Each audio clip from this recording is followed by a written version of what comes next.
दोस्तों नमस्कार। आप पब्लिक न्यूज़ टीवी देख रहे हैं और पब्लिक न्यूज़ टीवी पर मैं हूं देवकीनंदन मिश्र।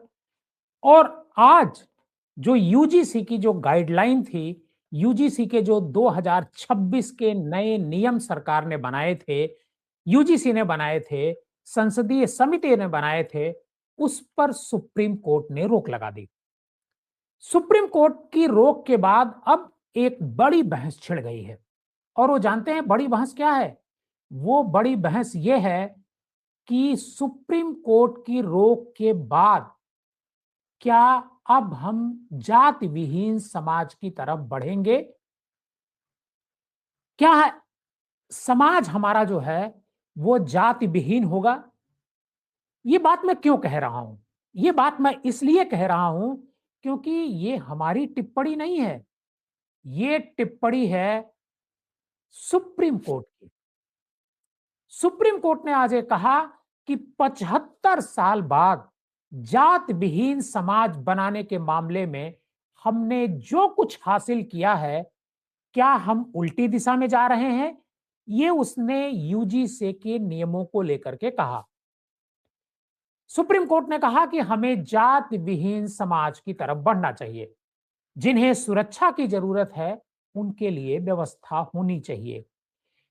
यूजीसी के जाति संबंधी नियम अस्पष्ट हैं, इनका गलत इस्तेमाल हो सकता है। इसकी भाषा को स्पष्ट करने के लिए विशेषज्ञों को की जरूरत है। केंद्र सरकार को याचिका में जो मुद्दे उठाए गए हैं, उस पर विचार करना चाहिए। इन नियमों को देखने के लिए शिक्षाविदों, न्यायविदों, सोशल इंजीनियरिंग की एक कमेटी की जरूरत है। मैं आपको एक-एक करके सुप्रीम कोर्ट की टिप्पणी बता रहा हूं। ये मैं अपनी तरफ से कुछ भी नहीं कह रहा हूं। सुप्रीम कोर्ट आगे कहता है कि हमें उस स्टेज पर नहीं जाना चाहिए जहां हमारे पास अलग-अलग स्कूल हों, जैसा कि यूएसए में है, जहां गोरे बच्चे अलग स्कूलों में जाते हैं और जो काले बच्चे होते हैं वो अलग स्कूलों में जाते हैं। सुप्रीम कोर्ट कहता है कि भारत की एकता हमारे एजुकेशनल संस्थानों में दिखनी चाहिए। आप स्कूल कॉलेजों को अलग थलग नहीं रख सकते। अगर कैंपस के अंदर ऐसा माहौल होगा तो लोग कैंपस के बाहर कैसे आगे बढ़ेंगे?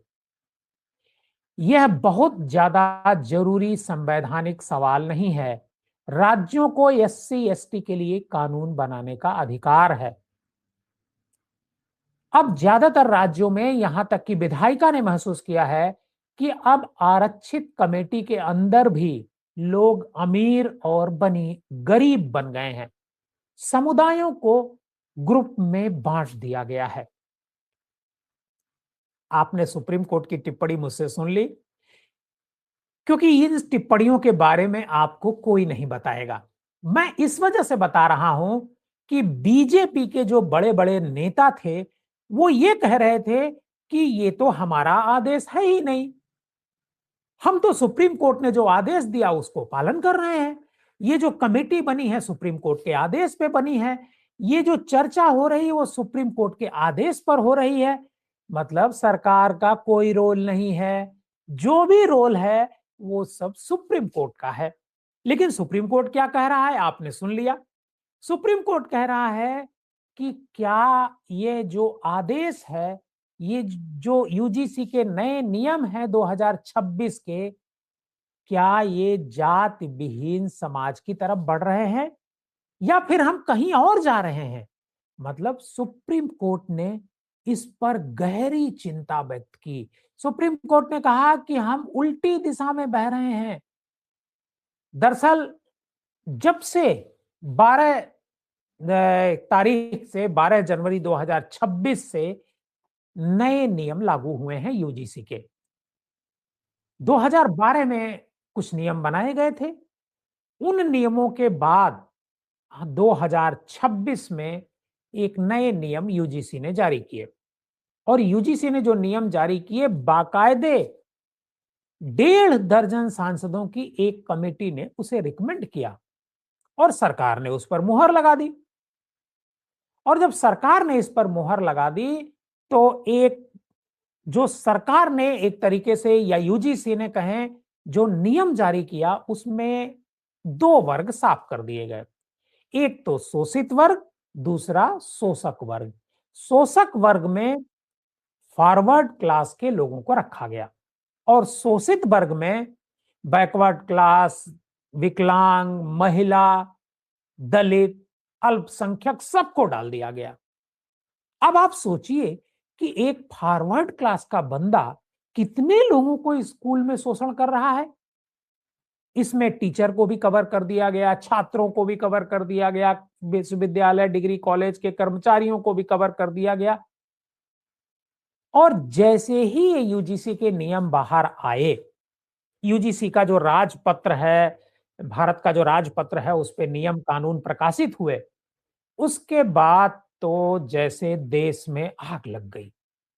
फॉरवर्ड क्लास के लोग सड़क पर उतर गए, हंगामा करने लगे, स्कूल कॉलेजों में प्रदर्शन होने लगे। भारतीय जनता पार्टी के सैकड़ों नेताओं ने देश भर में इस्तीफे दे दिए।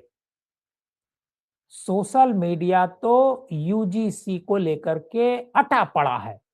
हर व्यक्ति सोशल मीडिया पर, जो इन्फ्लुएंसर है, जो न्यूज मेकर हैं, जितने भी लोग हैं, सभी यूजीसी के जो नए नियम हैं उसके विरोध में उतर गए। जो पब्लिक है सोशल मीडिया की, वो भी यूजीसी के विरोध में उतर गई। मैंने ऐसे ऐसे लोगों को यूजीसी का विरोध करते हुए देखा सोशल मीडिया पर, जो कभी न्यूज की बात ही नहीं करते हैं, केवल गाने बनाते हैं। मैं एक पीके निर्वाल हैं, मैंने उनको गाना सुना, उनका मैंने, बहुत पॉपुलर व्यक्ति हैं, लेकिन उनका भी मैंने एक वीडियो देखा, अभी कुछ देर पहले ही देखा सोशल मीडिया पर। वो तुलना करके बता रहे हैं दो पौधों की कि किस तरीके से फॉरवर्ड क्लास के साथ अन्याय किया जा रहा है। सुप्रीम कोर्ट में एक पीआईएल के जरिए मामला जाता है और सुप्रीम कोर्ट कहता है कि आजादी के 75 साल बाद हम जाति खानों से मुक्त नहीं कर पा रहे हैं और ऐसे फैसले हमें पीछे लेकर के जा रहे हैं। कोर्ट ने कहा कि इसका दुरुपयोग हो सकता है, मतलब यूजीसी के जो नियम भारत सरकार ने बनाए उस पर रोक लगाते हुए सुप्रीम कोर्ट ने कहा कि इसका दुरुपयोग हो सकता है और नोटिस जारी किया। और अगली जो सुनवाई होगी वो 19 मार्च को होगी।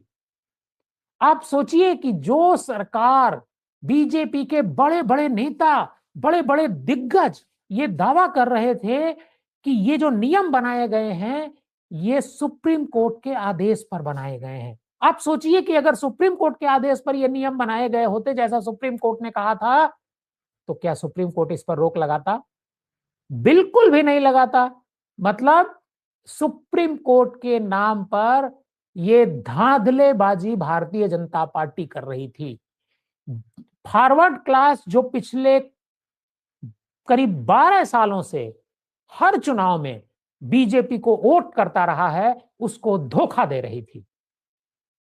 उसको धोखा देने का काम बीजेपी ने किया है और वही बीजेपी अब इस पे चुप्पी साध ली, मुंह बंद कर लिया, अब कुछ नहीं बोल रही है। उनकी कोई प्रतिक्रिया नहीं आ रही है जब से आई, क्योंकि उसको बैकवर्ड क्लास का वोट चाहिए। अभी तक वो धर्म में लोगों को बांट रहे थे, अब जातियों में बांट करके वोट लेने की बीजेपी की ये साजिश थी। और 12 से लेकर के आज 28 तारीख है और इसमें जब ये मामला आगे बढ़ता है, आगे बढ़ते हुए एक याचिका दायर होती है और याचिका जानते हैं किसने दायर की? विष्णु शंकर जैन ने, जिन्होंने राम मंदिर का मुकदमा लड़ा। उन्होंने नियम के सेक्शन 3C को चुनौती दी और जैन ने इस अधिसूचना की 3C में SC, ST, OBC के खिलाफ जाति आधारित भेदभाव के रूप में परिभाषित किया गया है। इसमें जनरल कैटेगरी के सदस्यों को पूरी तरीके से बाहर रखा गया है। ये 3C अनुच्छेद 14 पर असर डालती है। नियम की बात कर रहे हैं विष्णु शंकर जैन। विष्णु शंकर जैन ने जो याचिका थी उसमें कहा, इसलिए हम यूजीसी के रेगुलेशन के सेक्शन 3C को चैलेंज कर रहे हैं क्योंकि इसमें जातिगत भेदभाव की बात की गई है। जो परिभाषा रेगुलेशन में भेदभाव की दी गई है वो पूरी तरीके से सही नहीं है। संविधान की समानता की भावना के विपरीत है। संविधान के मुताबिक यह भेदभाव देश के सभी नागरिकों के साथ जुड़ा है, लेकिन यूजीसी का कानून सिर्फ विशेष वर्ग के प्रति भेदभाव करता है। सुप्रीम कोर्ट ने पहले जो आदेश दिया है, ये उस भावना के खिलाफ है। इससे समाज में वैमनस्य बढ़ेगा। ये संविधान में दिए गए समानता के सिद्धांत के खिलाफ है। आप सोचिए, जिस सुप्रीम कोर्ट के पीछे बीजेपी के नेता अपने को छुपा करके ये आदेश जारी करवाते हैं, वो सुप्रीम कोर्ट क्या कह रहा है, वो याचिकाकर्ता क्या कह रहे हैं? याचिकाकर्ता कह रहे हैं कि ये गलत है, ये संविधान की मूल भावना के खिलाफ है। आप सोचिए किस तरीके से धोखा देती है ये राजनीतिक पार्टियां, केवल और केवल वोट के लिए। बाकी कुछ भी नहीं है, आपका भला नहीं चाहती हैं, ये सिर्फ वोट के लिए सब कुछ हो रहा है। लेना था तो सबको लेते, जैसा संविधान कहता है, लेकिन नहीं, यूनिवर्सिटी में भी झगड़ा कराना है।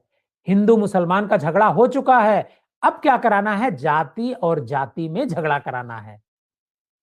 इनको वोट से मतलब है, बाकी किसी चीज से मतलब नहीं है। लेकिन आपके ऊपर एक कोर्ट भी है, बनाइए कानून। आप बनाए हैं, बीजेपी को कानून बना सकती है, संसद के भीतर ले जाकर के इस कानून को पास करा सकती है। क्योंकि बहुत सारे सुप्रीम कोर्ट के आदेश के बाद आप संसद में कानून बना चुके हैं, इस पर भी बनाइए। बनाइए संसद में कानून, देखते हैं, देखा जाता है कैसे क्या होता है। लेकिन बीजेपी अब क्या करती है, इस पर सबकी नजरें होंगी। आप हमारा वीडियो देखते रहिए। पब्लिक न्यूज टीवी को सब्सक्राइब जरूर कीजिएगा और फॉलो कीजिएगा।